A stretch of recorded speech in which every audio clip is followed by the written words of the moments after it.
A live da temporada Jesus. Sim, são uma centena de vídeos a respeito da vida de Jesus em ordem cronológica dos fatos. Eu sou o apóstolo Rafael Augusto, creio que a Bíblia é a palavra de Deus, viva e eficaz. E hoje eu estou aqui para falar sobre os últimos acontecimentos da vida terrena de Jesus e também orar por um milagre na sua vida, um milagre de ressurreição, uma resposta do céu que vem impactar a sua história em nome do Senhor Jesus. Então vamos começar essa live orando. Pai, em nome do Eterno, nós declaramos essa tarde, uma tarde de mudança de chave, uma tarde de respostas dos céus, uma tarde de confiança plena em Ti, Senhor.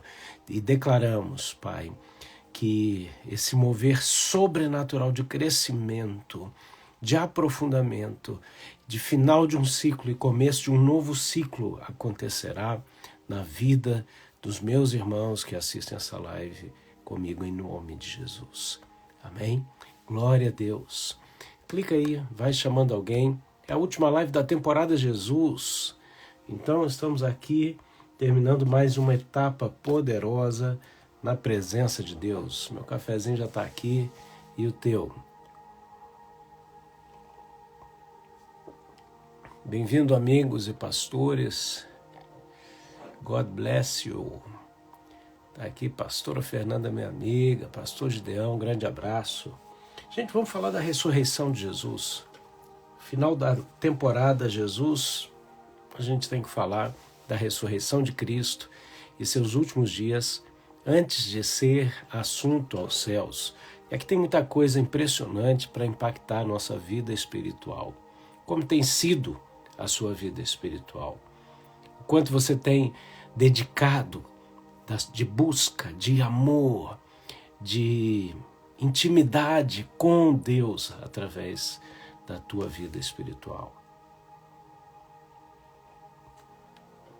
Vamos nessa. Olha só, gente, o ano 29 depois de Cristo, segundo os dois maiores historiadores, e é um domingo, dia 17 de abril. Então nós vemos aqui alguns eventos acontecendo. Tá? Nós vemos, em primeiro lugar, as mulheres indo visitar o sepulcro, e você pode ver na minha última live, eu trago aqui algumas revelações muito importantes, da sequência, do dia exato da morte de Jesus, diferente do que a gente aprendeu, diferente do que a gente muitas vezes até ensinou. E aí, na madrugada de domingo, diz aqui, depois do sábado, Mateus 28:1, depois do sábado, tendo começado o primeiro dia da semana, no caso domingo, Maria Madalena e outra Maria foram ver o sepulcro. E quando elas chegam ali, a pedra está removida. O verso 2 diz que eis que sobreveio um grande terremoto, pois um anjo do Senhor desceu dos céus e, chegando ao sepulcro, rolou a pedra da entrada e assentou-se sobre ela. Sua aparência era como um relâmpago e suas vestes eram brancas como a neve. Os guardas tremeram de medo e ficaram como mortos. O ministério angelical em plena atividade no Novo Testamento, em plena atividade em prol das nossas vidas. Que o Senhor libere os seus anjos agora para trabalharem em nosso favor, porque o nome do Senhor é glorificado quando os milagres acontecem em nossas vidas. Amém? Quem precisa de um milagre hoje, escreve aí, eu preciso de um milagre. O Senhor vem ao seu encontro. Diante dessa visão poderosa da chegada desse anjo como um relâmpago, a pedra é removida. E aí, a partir do verso 3, vem uma mensagem dos anjos. O anjo disse às mulheres, não tenham medo, sei que vocês estão procurando Jesus, que foi crucificado, e ele não está aqui. Ressuscitou como tinha dito. Venham ver o lugar onde ele jazia.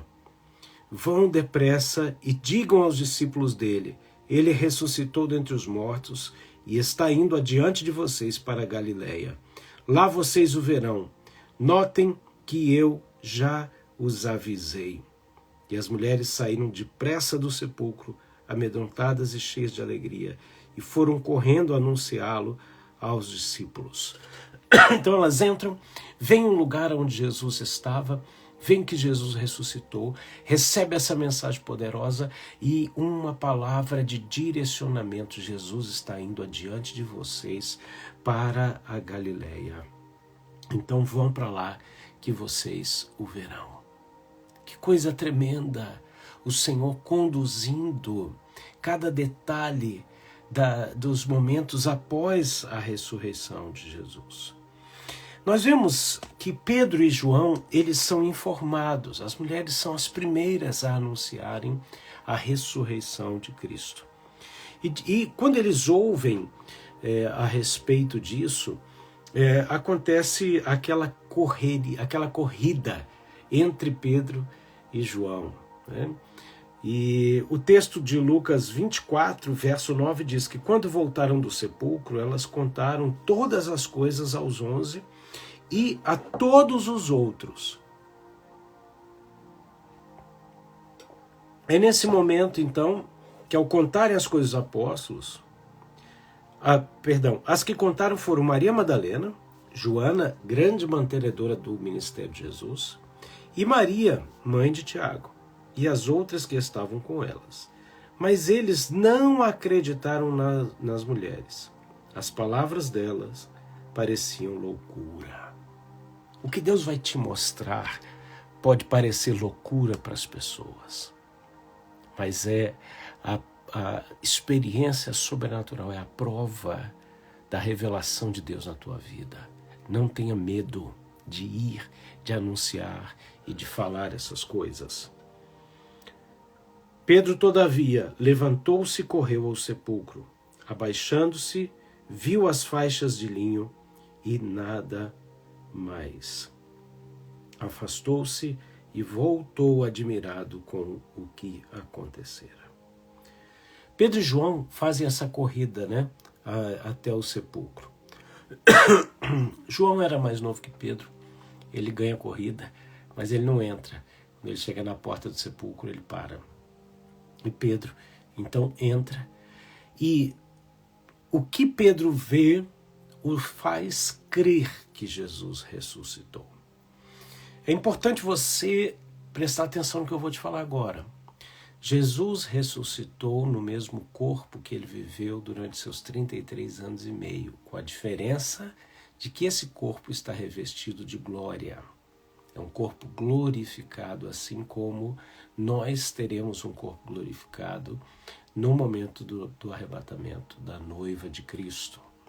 Em outras palavras, Pedro vê um lençol esvaziado do corpo de Cristo. O corpo de Cristo transpassa o lençol. Jesus hoje, ele não é um espírito vagante, ele não é uma alma penada, ele não é um espírito não, ele ressuscitou num corpo que ele viveu 33 anos e meio, revestido de glória, ao ponto que ele pode ser tocado, ele tem o poder de viajar no universo, de atravessar paredes e, ao mesmo tempo, de comer e de ser tocado. Pedro, ao ver a forma, a disposição com a qual as faixas, o lenço estavam colocados, o leva a crer que Jesus ressuscitou. Bom, esse foi o anúncio, principalmente de Maria Madalena, que diz: eu vi o Senhor. E ela conta a todos, né? E esse anúncio de Maria é porque o próximo evento, após essa corrida dos apóstolos, diz o seguinte, que quando Jesus ressuscitou na madrugada do primeiro dia, apareceu primeiramente a Maria Madalena, de quem havia expulsado 7 demônios. Ela foi e contou aos outros. Então, ela, ao estar ali parada na entrada do sepulcro, e aqui João traz detalhes desse momento, ela vê o seguinte: ela está ali na entrada do sepulcro e estava chorando. João 20, verso 13. E ela curvou-se para olhar dentro do sepulcro. E ela viu 2 anjos vestidos de branco sentados onde estivera o corpo de Jesus, um à cabeceira e o outro aos pés. Então, reunindo todas essas informações, nós vemos uma pedra rolada, o anjo em cima, nós vemos Maria olhando para dentro do sepulcro, vendo 2 anjos ali dentro, um de cada lado, da onde o corpo de Jesus estivera. E eles perguntaram a ela: mulher, por que você está chorando? Levaram embora o meu senhor, respondeu ela, e eu não sei onde puseram. Nisso ela se voltou e viu Jesus ali em pé, mas não o reconheceu.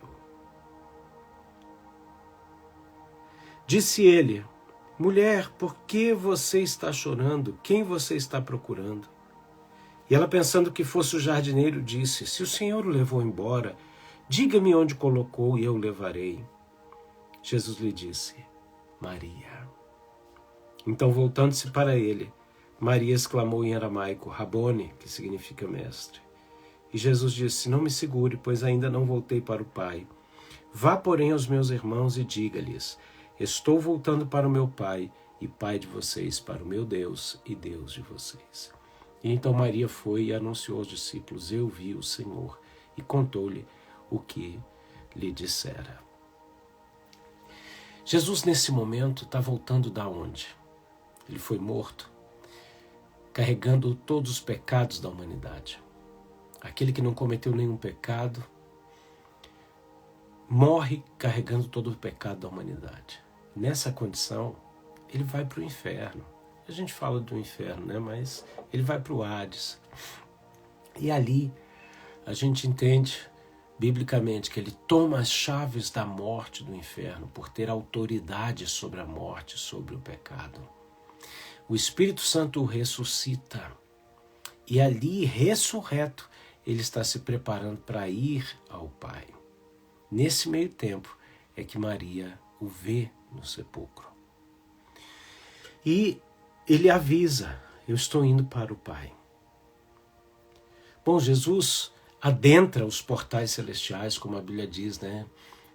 Levantai-vos, ó portais eternos, para que entre o Rei da Glória. E quem é este o Rei da Glória? O Senhor dos Exércitos. Este é o Rei da Glória. Jesus entra, o véu é rasgado, ele entra abrindo um novo e vivo caminho para todos nós. E então, depois disso, ele aparece por 40 dias para os seus discípulos. E nesses 40 dias, ele ensina coisas que ele não ensinou durante 3 anos e meio da sua caminhada com os discípulos. Ele começa aparecendo aqui para os discípulos no caminho de Emaús, Marcos 16. Os 2 estão conversando, Jesus se aproxima deles, eles estão caminhando ali, cerca de 11 quilômetros, e eles estão conversando a respeito de tudo que havia acontecido naqueles dias. E de repente, Jesus está caminhando com eles, e Jesus começa a perguntar: é mesmo? Aconteceu isso? Quantas vezes você já contou um testemunho para alguém? Um grande abraço, meu amigo Luiz Guerra, Deus te abençoe. Sabe, o testemunho tem o poder de manifestar a mesma unção que ele possui. Eles estavam falando a respeito dos eventos acontecidos nos últimos dias em Jerusalém. E quem vem caminhar com eles? Jesus. Quando falamos de Jesus, Jesus se manifesta. Quando contamos os feitos do Senhor, ele vem caminhar com a gente. Que temas têm permeado o seu coração e a sua boca? A Bíblia nos ensina que a boca fala do que o coração está cheio. Muitas pessoas perdem o seu tempo emprestando a boca para o inimigo. Que a sua boca seja um canal de bênção, porque ela tem o poder de manifestar a presença do dono da bênção. Então, Jesus está perguntando as coisas e aqueles 2 discípulos estão conversando, ao ponto de perguntar para ele: mas onde é que você esteve? Você não ouviu falar dessas coisas? E de repente, eles vão se separando mais ou menos nesse trecho do caminho e eles falam, não, fica com a gente. E eles decidem sentar e ter um momento de comunhão ao redor da mesa. E é naquele momento, quando eles partem o pão, que Jesus se revela para eles. Eles reconhecem Jesus. E Jesus, então, desaparece diante deles. A mesa é um lugar onde o Senhor se revela. O que você conversa ao redor da mesa é muito importante. Eu cresci com o meu pai e a minha família comendo ao redor da mesa por volta do meio-dia, todos os dias, né? E como era importante a figura do meu pai, a figura da minha mãe, ali ao nosso lado. Meu pai sempre com alguma palavra de oração, algum direcionamento, seja para dizer qual filho ia orar. E ele dizia uma coisa, ele dizia, à mesa tenhamos conversas agradáveis. Que tipos de conversa você tem à mesa? Porque a mesa é um lugar de aliança. É um lugar onde Deus se revela. Jesus se revela para os 2 discípulos. E quando ele se revela e desaparece, eles se dão conta. Uau, nosso coração ardia. Quando o Senhor se revela, nós reconhecemos o que faz o nosso coração arder, que é a presença dele. Logo após isso, nós vemos Jesus aparecendo para Tomé. Gente, poxa vida, pense, se você fosse um discípulo de Jesus que caminhou com ele durante 3 anos e meio, e de repente, no dia que Jesus aparece para todo mundo, você não está lá. Como que você ia se sentir? Foi assim que Tomé se sentiu. Então, Tomé, ele tem aquela atitude que para a maioria de nós é uma atitude de incredulidade. Ele diz, se eu não ver, eu não creio. Mas na verdade ele estava querendo ver. Eu nunca vou me esquecer o dia em que Deus falou diretamente comigo a respeito disso. Ele disse para mim, em determinada circunstância, você é um homem de fé igual Tomé. E eu disse, Senhor, isso está me ofendendo. E ele disse, não. Os outros foram bem-aventurados, né? Porque me viram. Vocês são bem-aventurados porque não me viram e creem. Mas Tomé chamou a minha manifestação. O que Deus disse para mim foi que a fé de Tomé chamou a manifestação de Jesus. Quando ele disse, eu só creio se eu ver, ele estava, em outras palavras, dizendo, eu quero ver, eu preciso ver, eu creio que eu verei. E aí eu crerei em tudo que vocês estão dizendo. Deus ama a honestidade, Deus ama que a gente diga para Ele o que a gente sente necessidade. Diz para Ele, Pai, eu preciso de um sinal, eu preciso de um milagre que vai manifestar o Teu renovo em minha vida, que vai manifestar a Tua glória e a Tua presença, e isso poderá ser repartido com muitos, porque o meu coração vai transbordar. Então, sabe o que acontece? Jesus aparece para Tomé. É engraçado, porque Jesus não ficou ofendido com isso, Jesus não fez o jogo duro, falou, então eu não vou aparecer para Tomé não, já que ele está desse jeito. Ao contrário, o que a Bíblia fala em João 20, 25? Uma semana mais tarde, os seus discípulos estavam outra vez no mesmo lugar, e Tomé estava com eles. E apesar de estarem trancadas as portas, Jesus entrou, pôs-se no meio deles e disse, paz seja com vocês. E Jesus disse a Tomé, coloque seu dedo aqui e veja as minhas mãos. Estenda a mão e toque ao meu lado. Pare de duvidar e creia. Ora kandarayasai. O dia chegou de ver a minha glória, diz o Senhor. Narayasandakai. E nada vos impedirá de tocar e sentir o meu corpo, diz o Senhor. Aleluia. Glória ao nome de Jesus. Então, Tomé disse, Senhor meu Deus, Senhor meu e Deus meu. E Jesus disse, porque viu, você creu, felizes os que não viram e creram. Depois disso, Jesus aparece para os seus discípulos na pesca miraculosa. E é muito interessante porque aqui em João 21 é o que eu chamo da cura interior de Pedro. Todos eles estavam ali vivendo seus momentos difíceis da perda de Jesus, Jesus aparecendo para eles, né? Então, eles estão lá naquele hábito da pescaria, eles estão ali, talvez naquele sentimento, será que Jesus vai aparecer de novo? Quando será que ele vai aparecer? E, de repente, Jesus aparece, eles estão naquela cena de pesca, foi um milagre de número 35 de Jesus, milagre público, né? E é nesse momento que eles estão pescando e, como aconteceu anteriormente, eles não tinham pego nenhum peixe. E o Senhor Jesus dá a palavra de comando. Joguem a rede em tal direção. Joguem a rede ao lado do barco. E eles fazem isso. E quando eles puxam a rede, diferentemente da primeira vez, aqui a rede não se rompia. É interessante porque na primeira pesca miraculosa a rede se rompia e Pedro precisava pedir ajuda para as pessoas. Dessa vez, mesmo a rede estando muito, muito cheia, ela não se rompia. E no começo da minha vida ministerial eu me perguntei por que isso. Eu entendi pelo Senhor que no começo da nossa vida de caminhada com o Senhor, os milagres eles vêm ao ponto de romper as coisas para nos ensinar a pedir ajuda, para nos ensinar a compartilhar.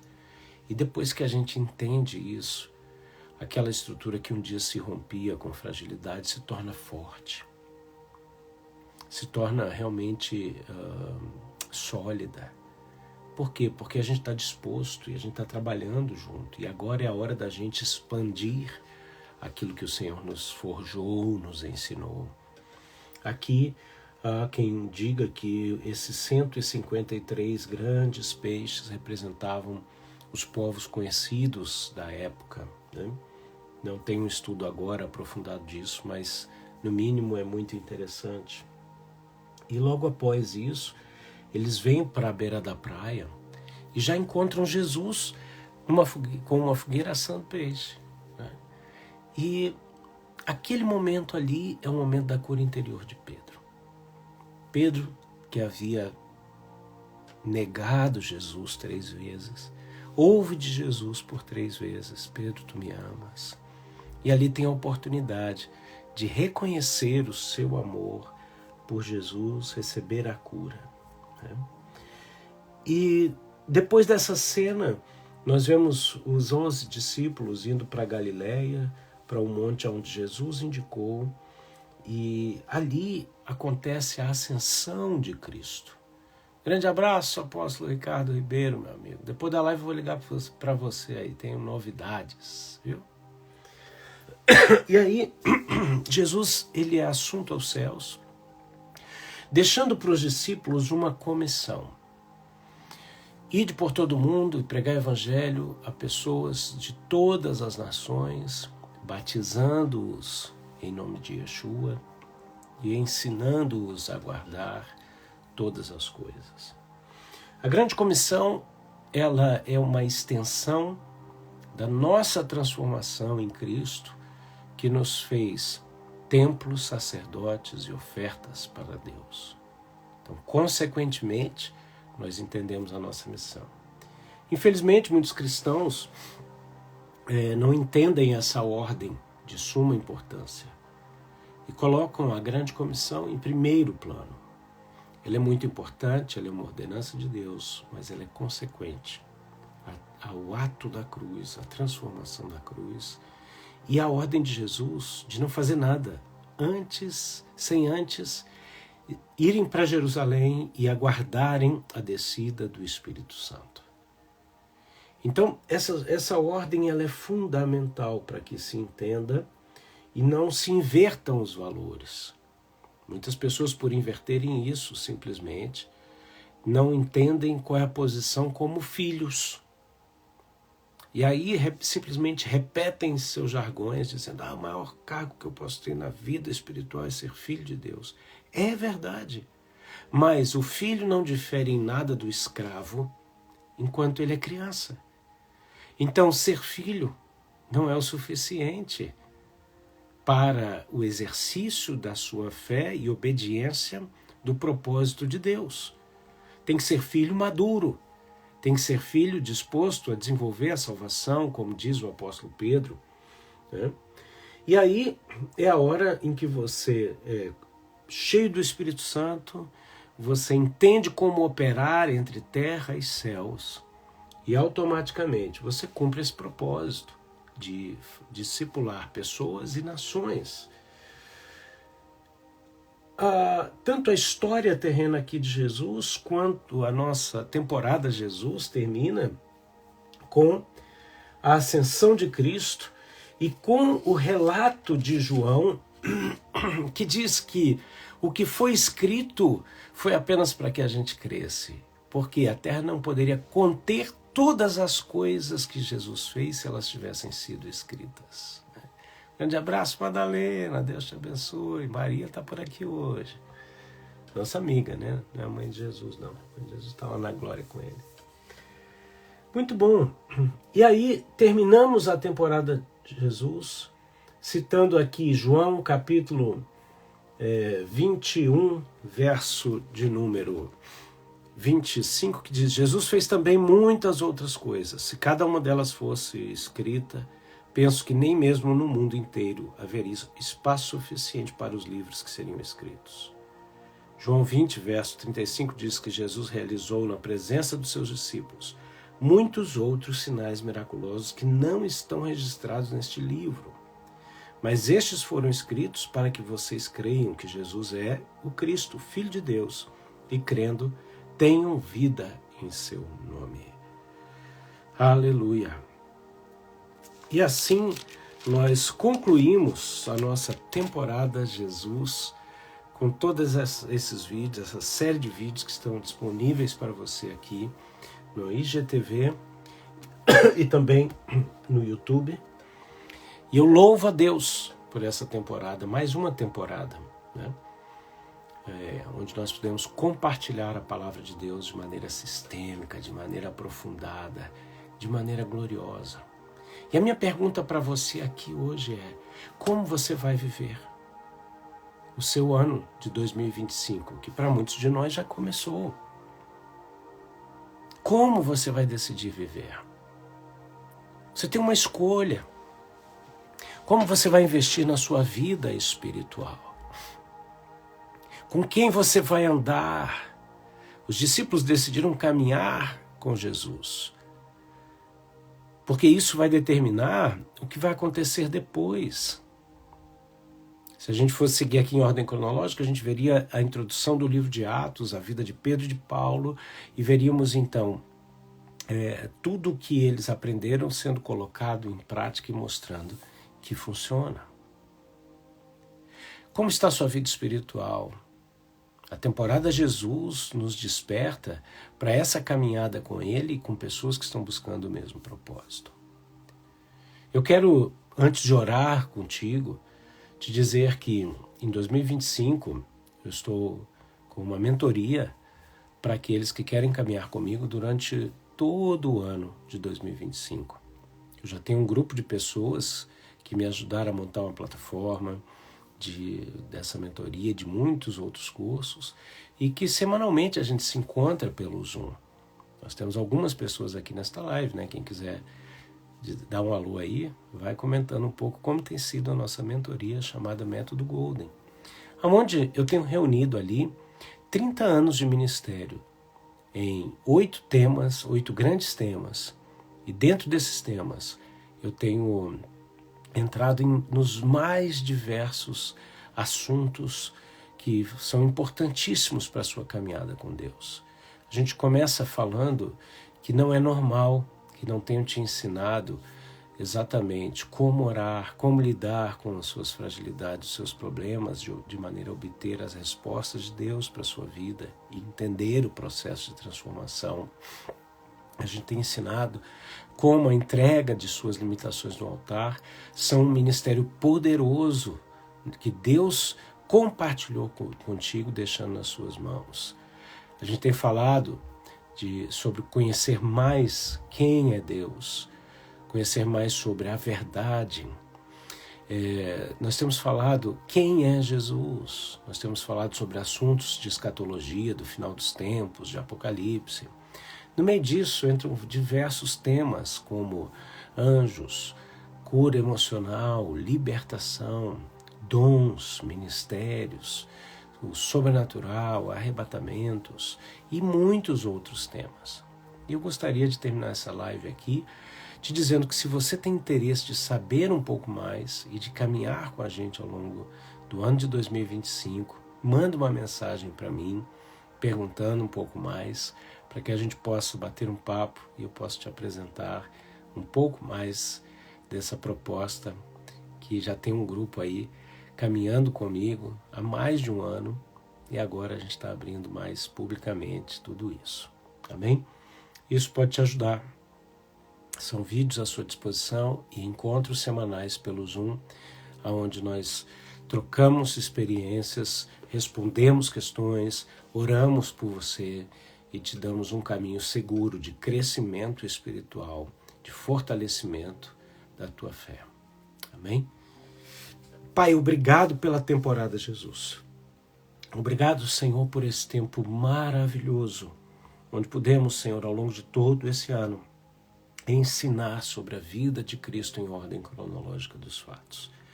Pai, que isso fique registrado para que todos aqueles que vejam esses vídeos sejam edificados para a glória e honra do Teu nome. Eu te dou a glória, a honra e o louvor. E eu peço agora a manifestação dos milagres que cada um espera para o dia de hoje. Que se manifeste agora, que caia por terra as barreiras e que a resposta certa venha do Senhor, que documentos sejam assinados, que documentos sejam liberados e impressos, em nome de Jesus, que a porta se abra e que passemos por ela, Senhor. É a minha oração, em nome de Jesus Cristo de Nazaré. Amém? Mais perguntas a respeito do que a gente faz, do nosso ministério, você pode me mandar uma mensagem e eu terei o prazer de falar contigo. Amém? Principalmente a respeito da nossa caminhada juntos em 2025 na mentoria do Método Golden, que vai te ajudar muito nesse processo. Amém? Se você deseja semear na nossa vida ministerial, está aqui o meu e-mail, rafaelmedeiros.augusto@gmail.com. É meu Pix. Muitas pessoas têm orado por nós, semeado em nossa vida ministerial, entendendo a importância do nosso ministério. E se você deseja ser mais um desses, então seja bem-vindo. Amém? Que Deus te abençoe e te guarde, faça resplandecer o seu rosto sobre ti e te dê a paz. Fique atento no meu Instagram, nos próximos anúncios, daquilo que a gente vai estar fazendo de novidade a partir de agora. Foi muito bom estar com vocês na temporada Jesus, com essa centena de lives a respeito da vida do nosso amado Senhor. Amém? Que Deus te abençoe poderosamente. Essa live vai ficar gravada aqui e daqui a pouco estará no YouTube para abençoar a sua vida. Deus te abençoe. Shalom, shalom.